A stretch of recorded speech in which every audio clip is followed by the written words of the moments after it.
Esta sección de relatos del canal es sin duda alguna la más fuerte y espantosa, así que si tú eres una persona sensible, te sugiero que escuches estas historias con mucha precaución.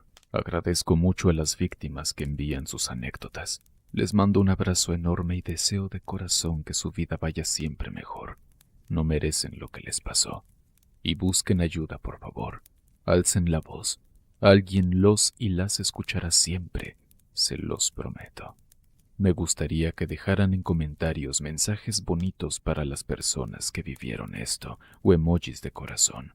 Mostremos apoyo y comprensión. Todo es mi culpa. Querido Ger, cada vez que escucho tus relatos de acosadores y abusos me impulsa a contarte todo lo que he vivido. A mis 6 años tenía un primo de 17 que vivía en otra ciudad. Mis papás estaban felices de recibirlo en casa mientras él tenía estadía en mi ciudad. Este primo se metía en mi cuarto, me tocaba indebidamente, me manoseaba y luego me culpaba. Decía que yo misma lo provocaba y que si les decía a mis papás, ellos me verían como una mala niña que provocaba a los hombres. Cuando tenía 17 años, falleció mi abuelito y él llegó a la ciudad para estar presente en el sepelio. Cuando llegó me abrazó para darme el pésame y me susurró al oído. Ya han pasado 11 años. Imagino lo que será probarte ahora que estás más buena. Yo tenía un novio, lo cual hizo que aquello quedara en una amenaza. Es irónico que ahora él sea ministro ¿Qué? Perdón, es que me sorprende mientras lo leo. Es irónico que ahora él sea ministro pastor de una iglesia evangélica y tenga la admiración de muchos. No puede ser.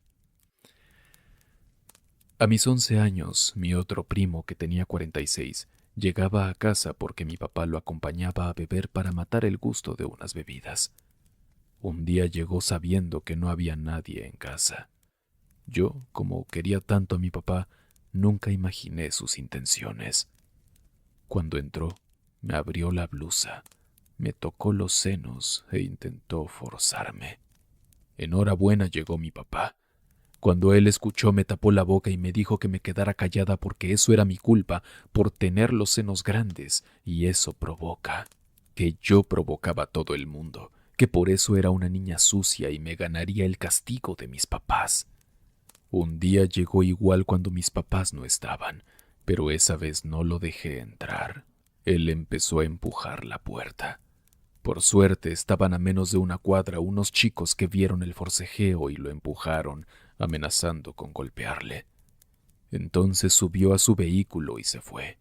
Uno de esos chicos pasó a ser mi novio. A mis 12 años recibía llamadas de un tipo enfermo que me decía que estaba linda con la ropa que justo tenía puesta ese día. Ya me aterraba llegar a casa porque sonaba el teléfono y me decía que me haría de todo con unas palabras horribles, hasta que mi hermano me dijo que aceptara una salida con él en el parque de la iglesia. Él me dijo que esperaría en un autoplomo. Cuando llegó, mi hermano y sus amigos le dieron una golpiza. El tipo dejó de llamar, pero él siempre decía que era mi culpa por mis senos grandes. Yo empecé a complejarme y comencé a fajar mi pecho para ya no provocar a enfermos. Cuando tenía 15 años estaba en segundo de prepa y mis amigas, que en realidad parece que me odiaban, le dieron mi número a un tipo de 48 a 50 años. Este hombre había pasado por cada aula haciendo publicidad de una nueva emisora radial. Este tipo llamó. Le dije que no me parecía correcto. Entonces este manipulador me dijo que necesitaba mis oraciones porque no tenía amigos ni nadie que orara por él, ya que tenía una grave enfermedad al corazón y le operarían a corazón abierto. Bajé la guardia por compasión, pero fue mi peor error, puesto que empezó a hostigarme, a llamarme seguido. A los muchos años terminé mi relación con mi novio, con quien estuve más de 9 años. Eso me afectó mucho. Entonces, este tipo fue a verlo en su trabajo, y según él, le dijo a mi ex que regresara conmigo porque no le gustaba verme triste y por las conversaciones que ahora teníamos por teléfono. Mi ex me llamó súper agresivo y me dijo que dejara de mandar gente a manipularlo. Yo tengo unas migrañas terribles. Luego me detectaron un adenoma hipofisiario, un tumor en mi cabeza, y caí con un doctor que me puso por intravenosa una medicación muy fuerte, pero que ayudó al dolor, lo cual me generó dependencia de la misma. Entre estos acosos que hizo el tipo que fue a ver a mi novio, él vio que fui a la farmacia a comprar esta medicación y me empezó a esperar afuera de mi casa y entregármela por cajas. Yo las recibía porque ya dependía demasiado de la misma. Luego te juro que por poder de voluntad y gracia divina logré liberarme de esta dependencia, ya que para mis papás era una solución internarme en un centro de mala muerte y yo me resistí y lo dejé. Y le dije al tipo que dejara de intentar manipularme con eso, porque es lo más ruin que se hace a una persona. Entonces empecé a salir con alguien más. Él me dijo que iría en avión unos días a otra ciudad. No sé cómo el acosador se enteró de este viaje y compró un boleto junto a mi pareja. Le dio una botella de whisky muy costosa y le dijo que, ya que él se ganó mi amor, me cuidara, porque este desgraciado no podía sanar la herida de mi traición. Esta persona me dejó porque dijo que juego con hombres y peor, nunca pensó que estaría con alguien así de asqueroso, ya que para variar este tipo era literalmente asqueroso, no hay otra palabra. En fin, este tipo jamás se operó y todo fue una treta para que yo bajara la guardia. Entonces, empezaron a llegar a mi puerta todos los días obsequios con unas iniciales que eran tal cual las del nombre de mi acosador. En una de esas ocasiones que llegó otro taxi para darme el obsequio, mi cuñado salió y le amenazó con denunciarlo porque era cómplice de acoso, y ahí paró por completo el hostigamiento. Pasó el tiempo, y a mis 24 años estuve en un trabajo cuidando a niños con discapacidad e intenté darme una oportunidad con un compañero quien resultó totalmente celópata, que me gritaba frente a los niños. Para no hacer la historia larga, terminé con él y me empezó a amenazar. Me amenazaba que regresara con él hasta que le cambiaron de área porque el director del centro dijo que no es culpa del compañero cuando alguien es así de provocativa. Y no hubo ninguna represalia a este tipo, solo un cambio de área. Entonces mi ahora esposo iba a verme en mi trabajo y este tipo le decía que yo era de tal o cual manera en la cama, cosa que jamás pasó. Mi esposo hasta la fecha me reprocha que soy una puta por lo que dijo este compañero y porque el acosador ese de la radio seguía llamando. No sé cómo consiguió el número de mi esposo y le dijo que me cuidara, que soy la mejor y más candente novia que ha tenido, cosa que jamás pasó. Y para rematar, a mis 26 años estuve internada en un hospital y llegaba un hombre de limpieza y pensé que, porque era una persona social, me preguntaba qué libro leía, que si era una Biblia. Yo contestaba lo justo y no le daba pie a más conversación hasta que un día una señora que estaba en la cama junto a la mía se le cortó el sueño y solo escuché que dijo pervertido. Cuando me di la vuelta, este sujeto estaba masturbándose junto a mi cabecera. Y cuando iba a poner la queja, llegó la jefa de enfermería y me dijo que si sería capaz de dejar a un hombre sin trabajo porque él era casado y tenía hijos. Me culpó que la bata de hospital dejaba ver atributos y eso provoca inevitablemente. Me hizo sentir tan culpable que no tomé medidas. Solo le trasladaron a este pervertido a la sala de varones y para ellos resuelto todo. Hasta el momento lidio con indirectas, propuestas de compañeros que saben que soy casada y para variar, mi esposo me acusa de que no vengo a trabajar sino a provocar hombres, cosa que no es así. Yo trabajo con niños, atiendo mis pacientes y voy a casa. Mi rutina es trabajo, mis hijos y la casa. Desde casada no he salido a ningún lugar. Cenas de Navidad o de aniversario de mi trabajo, no salgo a ningún lugar y tengo problemas en casa. Ahora estoy tramitando mi divorcio. Y qué bueno, porque ya no sabía, ya para este punto yo no sabía si tenías un esposo o un hater. Porque no tolero que hasta para mi esposo, a quien tuve la confianza de contarle toda mi vida, él también me diga que solo soy una put que provoco hombres. Que qué haría para que mi compañero diga que soy buena en la cama, que capaz si mostraba mis pechos al señor de la limpieza porque de loco no haya actuado así. Me inventa amantes y he dejado de hablar con amigos y con amigas porque él dice que mis amigas tapan todo lo que hago.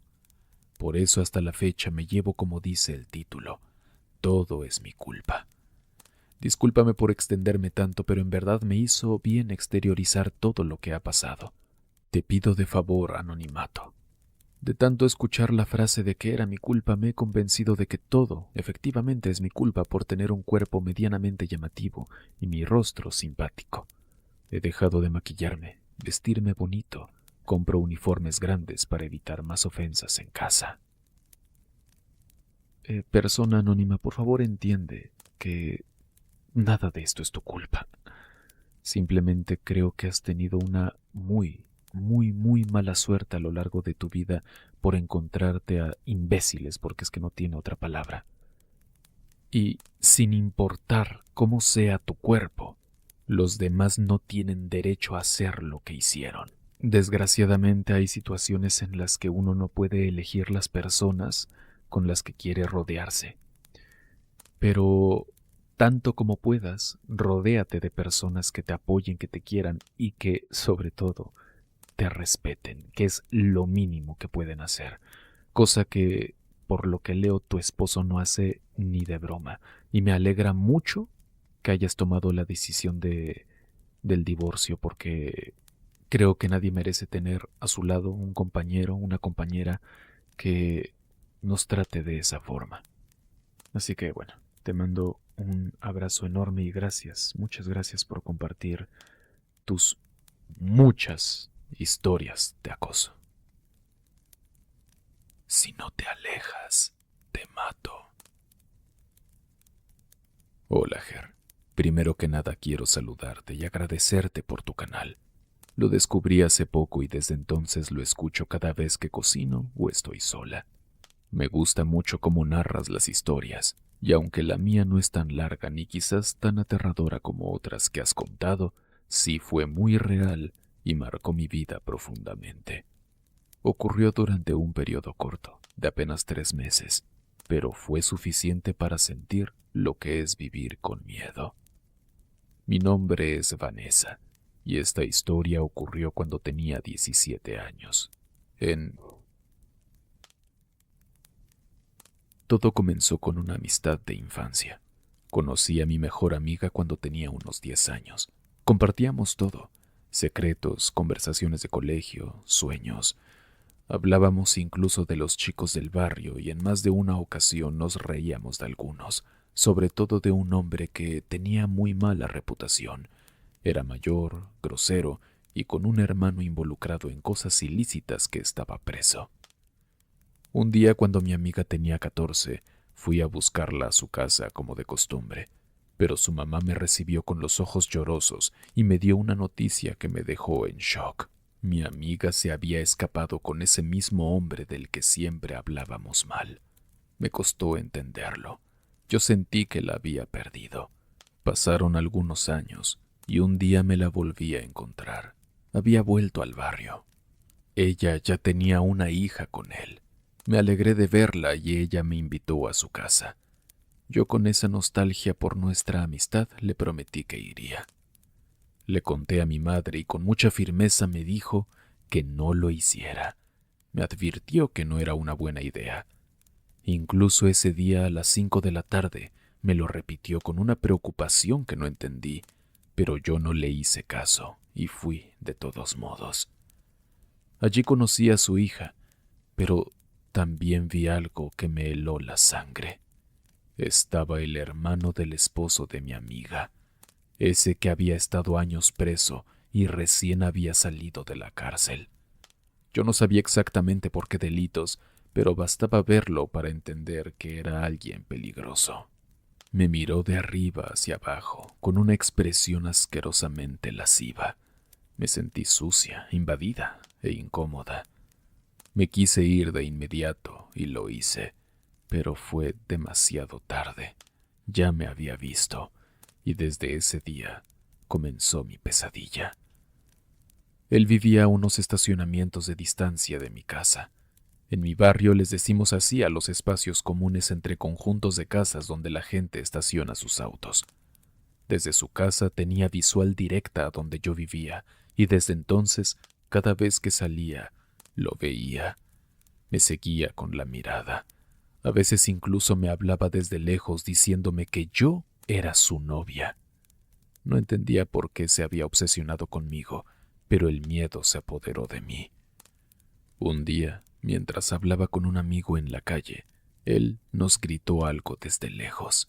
No entendí bien qué dijo, pero más tarde mi amigo me contó que lo había interceptado y le dijo: ¿Tú eres el novio de ella? Si no te alejas, te mato. Cuando me lo contó sentí un terror profundo. No podía creer hasta dónde llegaba su locura. Yo no tenía padre. Mi mamá estaba enferma y no contaba con ningún familiar que pudiera protegerme. Me sentía sola, frágil, vulnerable, sin herramientas ni fuerza para enfrentar a alguien como él. Lo peor era que vivía en un país donde muchas veces la justicia simplemente no llega. Cada vez que le contaba a alguien lo que estaba pasando, lo hacía con la esperanza de que me ayudaran, de que me dijeran qué hacer. Pero en lugar de eso, me respondían con más miedo, con frases como: ese hombre estuvo tantos años preso, ahora anda buscando una mujer para tener intimidad. O: ten cuidado porque con lo que vivió allá adentro debe estar loco. En vez de consuelo recibí advertencias que solo me hundían más en la angustia. Me sentía atrapada, señalada, como si ya estuviera marcada por ese miedo que los demás también veían, pero que nadie se atrevía a enfrentar conmigo. Pero lo más terrible estaba por suceder. Una noche, alrededor de las 7, decidí ir a casa de un amigo. Era raro en mí, porque ya no salía sola, pero ese día decidí tomar una ruta distinta. Pensé que, como nunca caminaba por ahí, él no me estaría siguiendo. Creí que al cambiar el camino me alejaba del peligro, pero fue todo lo contrario. Lo más aterrador fue verlo aparecer desde la oscuridad, justo desde el costado lateral de una casa, como si me hubiera estado esperando todo el tiempo. En ese instante entendí algo que me heló la sangre. Sabía por dónde iba, conocía mis movimientos, la hora exacta, incluso que yo iba a cambiar de dirección. Estaba claro que me había estado acechando desde hacía rato. Y ahí estaba, entre las sombras, aguardando su momento. Yo quedé paralizada. No conocía bien esa zona. Era oscura, solitaria y no había nadie cerca que pudiera ayudarme. Y él era una visión sacada de una pesadilla. Estaba empapado, con olor fétido a sudor viejo y tierra húmeda, sucio como si se hubiese caído y arrastrado en el barro. Respiraba con dificultad, como un animal que llevaba horas cazando. Su mirada estaba desquiciada, perturbadora, como si no fuera él, como si estuviera poseído por algo maligno. Su voz era exaltada, amenazante, pero también se notaba una satisfacción retorcida al verme tan sola, tan vulnerable. Y se me abalanzó. Trató de arrastrarme hacia el rincón de donde había salido. Me sujetó con fuerza, me manoseó, me toqueteó y empezó a restregarse contra mí, simulando actos sexuales mientras decía cosas horribles. Yo apenas podía moverme, sentía el asco, el miedo, la impotencia, todo al mismo tiempo. Y lo más desesperante fue que a unos metros una mujer vio todo desde su casa y simplemente cerró su puerta, como si no le importara, como si yo no existiera.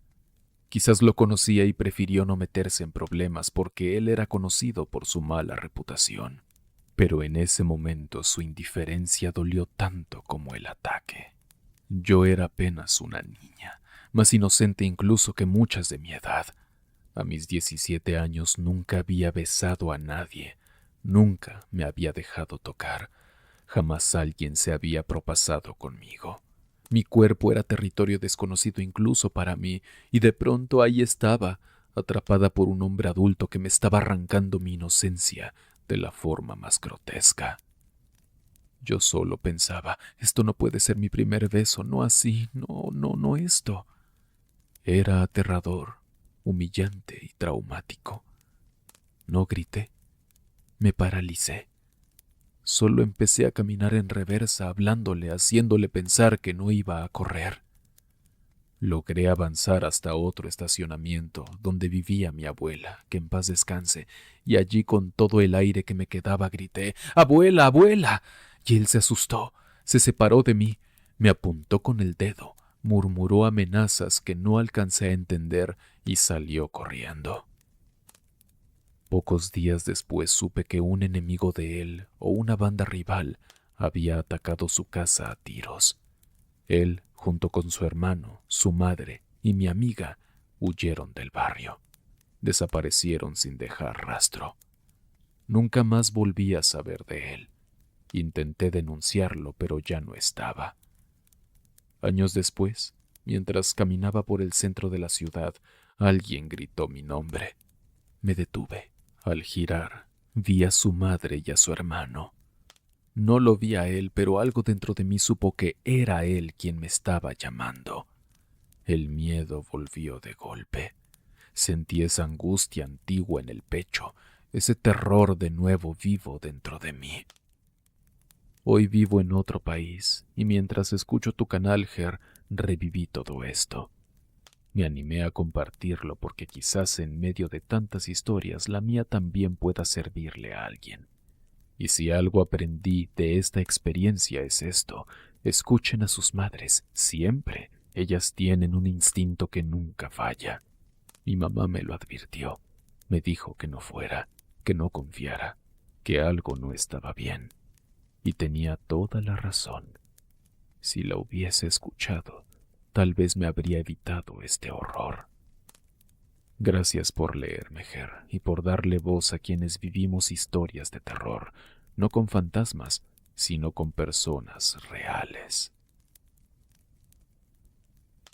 Eres muy mala. Hola, Ger. Esta historia no es mía, pero la viví, ya que lamentablemente la vivió mi hermano pequeño. Él tenía 3 años y yo 5. Quisiera contar esta historia porque también los varones sufren acoso, y me gustaría visibilizar que no debemos confiar en nadie. Mis padres eran muy lindos y nos protegían mucho, pero como toda familia, muchas veces se necesita el apoyo de una persona de servicio. En esos años era normal que niñas desde los 12 llegaran a dar servicios. En este caso fue una joven de 15 años que supuestamente tenía buenas referencias de cuidar a 2 gemelos. Todo iba bien, pero sí notábamos a mi hermano muy ansioso, nervioso. Pensamos que era porque ya iniciaba el kinder. Un día insistí a mi mamá en ir a la iglesia. Quería hacer la primera comunión como sea. La verdad nunca supe por qué se me pegó esa idea. Mi hermano se quedó al cuidado de esta joven de 15 años. Haciendo un paréntesis, al llegar a la iglesia con mi madre, vi la estatua del demonio. Sentí muchos escalofríos. Luego de conversar con una monja que nos dijo que no podía por la edad hacer la primera comunión, llegamos mucho antes de lo esperado a casa. Y la escena que visualicé fue espantosa. Esta niña o joven estaba desvestida con mi hermano en su cama. Fue muy traumático. Yo solo sabía que no estaba bien, que ella no debería estar así y menos al costado de mi pequeño hermanito. Ella salió corriendo. Mi mamá no sabía qué hacer, solo lo cargó y lo vistió. Realmente no sé cómo manejaron el tema, pero yo subí al cuarto de ella y le grité muy fuerte. Le dije que era mala, muy mala. Solo pude decir eso. Tenía 5 años. Créeme, Ger, que lamentablemente, por no hacer pasar por un mal momento a mi hermano, no hicieron nada. Solo la despidieron. Pero me he quedado todos estos años pensando por qué esa chica hizo eso, por qué malogró la inocencia de mi hermano, por qué mató mi inocencia. Ahora tengo pánico a tener hijos, pánico de que les pueda pasar. Mi hermano no recibió ayuda sino ya hasta muy adulto, pero sé que ese trauma lo tiene presente, ya que no trata bien a las mujeres. Sigue soltero, pero siento que es por ese hecho, que no puede cerrar una relación. Por favor, tengan cuidado, no confíen en nadie. Espero que mi hermano pueda mejorar y espero que yo, junto a mi esposo, que es un hombre increíble, pueda perder el miedo a ser mamá y que nos pase algo similar. Amo a mi hermano con todo mi corazón y me da aún rabia de que tal vez por mi necedad de ir a hacer la primera comunión le pasó esto, aunque mi mamá dice que fue bueno porque lo descubrimos, ya que no fue la primera vez que lo hizo. Mil gracias por este espacio. El escribirlo me ha ayudado mucho. Gracias. Te voy a pegar hasta que... Hola, Ger, y a toda la comunidad de Terror en la Oscuridad. De antemano muchas gracias si lees mi historia y si la publicas. Sé que es muy larga. La puedes editar como más te guste. Mi nombre es Alice, y esta es mi historia. No la cuento para dar lástima, no busco comprensión ni aplausos. La cuento porque durante años me hicieron creer que debía callarme. Me hicieron creer que nadie me iba a creer y que si hablaba me iba a quedar sola. Y ahora que estoy hablando, les digo algo con toda la rabia que me dejaron en el cuerpo. No les tengo miedo, les tengo rabia y ya no me van a callar. Fui abusada sexualmente desde los 3 años por un miembro de mi familia que aún hoy es tratado como un rey. Intenté sobrevivir, intenté adaptarme, intenté hablar, pero no me creyeron. Me rechazaron, me abandonaron, y cuando quise justicia legal me dijeron que era tarde. Pero no es tarde para contar lo que pasó. No es tarde para que se enteren quién soy. Y no es tarde para hacer ruido con mi historia. Este testimonio no es cómodo, es crudo, real y profundamente doloroso. Pero es mío, y lo comparto porque tal vez, si alguien más lo escucha, sepa que no está solo. Cuando era niña, vivía con mi madre, pero gran parte del tiempo lo pasaba en casa de mi abuela. Ella me dejaba allí mientras trabajaba o salía con alguno de sus novios o amigas. Yo era apenas una niña de 3 años, pero ya sabía lo que era sentirse sola, desplazada, como un objeto que se deja en un rincón hasta que alguien le vuelve a importar. Mi mamá no era cercana, no tenía espacio emocional para mí. Las únicas veces que le vi alguna emoción fueron cuando la vi llorar porque algún hombre la había golpeado o la había abandonado. Entonces me convertía por un momento en su pañuelo, pero no en su hija. Nunca me preguntó cómo estaba, nunca me escuchó, nunca me abrazó solo por estar ahí. En la casa de mi abuela vivían Noema, que es su hermana con discapacidad mental, y su hijo Chucho, también con una discapacidad intelectual. No sé exactamente qué condición tienen, pero a pesar de todo eran tratados como personas especiales, intocables, como si su discapacidad los hiciera inocentes por defecto.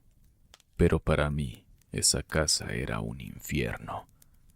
Desde muy pequeña desarrollé una especie de radar para detectar peligro. Aprendí a esconderme por horas en lugares diminutos, silenciosos, sin moverme.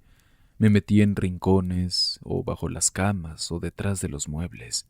Pero no era para jugar, era para sobrevivir. Tenía apenas 3 años cuando todo comenzó. Estaba entrando a mi etapa escolar. Todavía no sabía abrochar bien los zapatos, ni leer ni escribir, pero ya sabía lo que era sentir miedo, y ya sabía lo que era ser tocada de formas que una niña jamás debería conocer. Chucho empezó acercándose como si jugara. Me invitaba a su habitación, me hablaba suave, y luego me besaba en la boca. a los 3 años. Me besaba, me tocaba y yo no entendía nada. Solo sabía que algo estaba mal. Con el tiempo ya no era solo su cuarto. También lo hacía en el garage de la casa de mi abuela. A cualquier hora, de día o de noche, no importaba.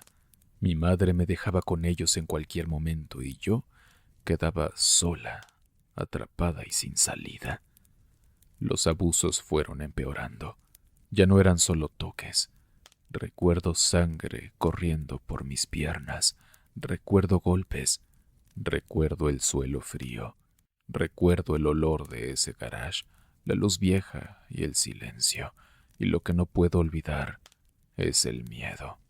Un miedo tan grande que me llenaba el estómago, que me hacía querer hacerme invisible. Con los años algo cambió dentro de mí. Ya no sentía el mismo pánico, ya no sentía nada. Solo quería dejar mi cuerpo, salir de ahí, desaparecer. Pero yo no me quedaba callada por elección. Era obligada. Con golpes, gritos y miedo. Chucho y Noema me golpeaban, me pellizcaban, me gritaban cosas como: si hablas, nadie te va a creer porque las mentirosas no valen nada. O si hablas, te voy a pegar hasta que te mueras. Yo era una niña sola y asustada, confundida. Creía esas amenazas con todo mi ser. Creí que si hablaba, mi mamá me odiaría, que mi abuela me rechazaría, que el mundo entero me daría la espalda. Y en parte fue cierto, pero eso vino después. No recuerdo haber intentado hablar con palabras, pero mi cuerpo sí hablaba. Era una niña retraída y solitaria. Nunca tuve amigos.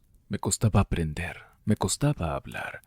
Y cuando el dolor era demasiado, simplemente me hacía pis encima en el colegio. Recuerdo sentir vergüenza, nunca comprensión. Mi comportamiento gritaba que algo no estaba bien, pero nadie escuchó, o si escucharon no quisieron saber. Quizás fue más cómodo pensar que yo era una niña difícil que aceptar que había una niña sufriendo. En esa ocasión tenía 18 años. Era mi cumpleaños. Debería haber sido una celebración para mí, un día donde por fin me sintiera querida, reconocida y viva. Pero ese día lo invitaron a él, a Chucho. No solo fue a mi fiesta, sino que le prepararon su comida favorita, como si él fuera el homenajeado, como si él fuera digno de amor. Y ahí fue cuando exploté. Con toda la rabia acumulada le reclamé a mi mamá. Le dije que ella siempre lo supo, que me abandonó en esa casa sabiendo lo que pasaba. Ella se victimizó, negó todo, se escudó en su dolor, me hizo sentir como una exagerada, una loca. Y fue ahí donde me enteré de algo aún más terrible. Chucho también había abusado de mi hermana menor. Pero cuando mi mamá se lo contó a mi abuela, el resto de la familia nos tachó de mentirosas, de envidiosas y de buscar atención. Nadie quiso escuchar. Nadie quiso siquiera considerar que lo que decíamos podía ser cierto. Hubo rechazo y odio, y a nosotras nos trataron peor por hablar que a él por haber abusado. Mi hermana me creyó. Es la única persona con la que he podido hablar, aunque sea un poco. Pero no lo hacemos mucho, porque duele. Y mientras tanto, Chucho y Noema siguen ahí.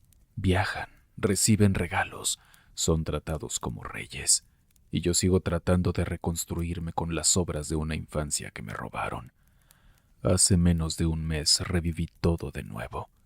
Mi hermana estaba quedándose en casa de mi abuela, y a pesar de todo lo que sabían, quisieron llevar a Chucho allí otra vez, como si nada. Como si el daño no existiera, como si nuestras heridas fueran cuentos de niñas histéricas. Ahí exploté. Saqué a mi hermana de esa casa, como nadie lo hizo por nosotras cuando éramos niñas. Le conté que nunca denuncié por no causar más problemas, y entonces ella me dijo algo que terminó de romperme. Mi abuela comentó que no le importa si yo denuncio, porque según ella todo es mentira. Eso fue lo que me empujó a intentarlo. Fui sola a la fiscalía, con el corazón ardiendo y las manos temblando. Les conté mi historia, pero la respuesta fue fría. Ya no se puede hacer nada. Pasaron más de 20 años. Prescribió. Me dijeron que me llamarían, pero no lo hicieron. Y la verdad, ya no me queda rabia. Lo que siento es frustración, un vacío seco, una decepción que no se cura con nada. No busco venganza, nunca la quise. Solo quería que por una vez el mundo dijera, te creemos, te escuchamos. Fue real y fue injusto, pero ni eso me dieron. Hoy no me considero una persona fuerte. Llevo demasiada rabia dentro. Rabia porque nunca hubo justicia, porque ellos siguen viviendo como si nada y yo sigo tratando de armarme con lo que me dejaron. Siento que necesito reparación y una parte de mí quiere venganza, pero sé que jamás la tendré, y con eso me despierto todos los días. Si pudiera hablar con la Alice de 3 años, la que se escondía detrás de los muebles para que no la encontraran, le diría, lo siento muchísimo. Este dolor va a ser tu sombra mucho tiempo, no va a desaparecer, pero algún día vas a poder alejarte. Algún día vas a tener días buenos, vas a poder reír. Aunque duela, vas a vivir.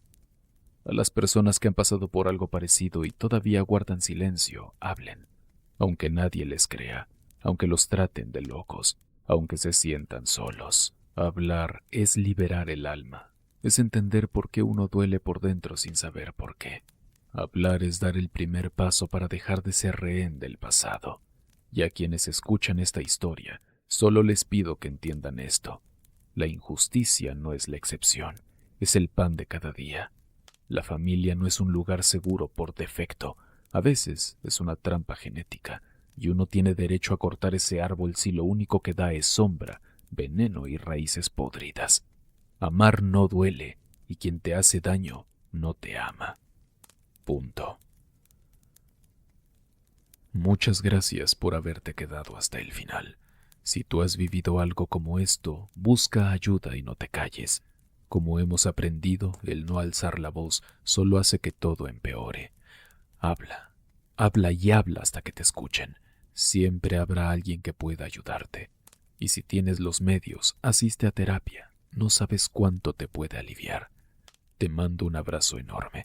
Si tú tienes una experiencia similar por contar, puedes enviarla a experienciasdehorror@gmail.com.